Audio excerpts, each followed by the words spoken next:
నేను ఏదో పెద్ద పాపమే చేసి ఉండవచ్చు, ఆ పెద్ద పాపానికి తగినంత ఫలితాన్ని మాత్రం నాకు ఇవ్వకండి.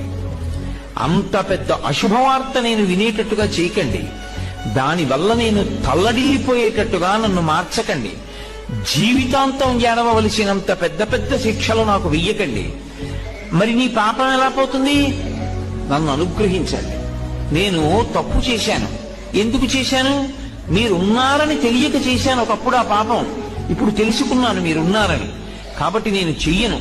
ఇప్పుడు నేను ప్రయత్నపూర్వకంగా ఏ తప్పు చెయ్యట్లేదు, కానీ అప్పుడు చేశాను. ఈశ్వర, మీరు నన్ను మన్నించి ఆ పాపము యొక్క ఫలితాన్ని ఇచ్చేటప్పుడు బహు తక్కువ చేసి ఇవ్వండి. నేను భరించగలిగేలా ఇవ్వండి తప్ప నేను భరించలేనంత దుఃఖాన్ని నాకు ఇవ్వకండి. ఇది నోటితో అడగక్కర్లేదు. ఈశ్వరుణ్ణి ప్రార్థన చేస్తాడు. వాడొకడు ఉన్నాడన్న నమ్మకం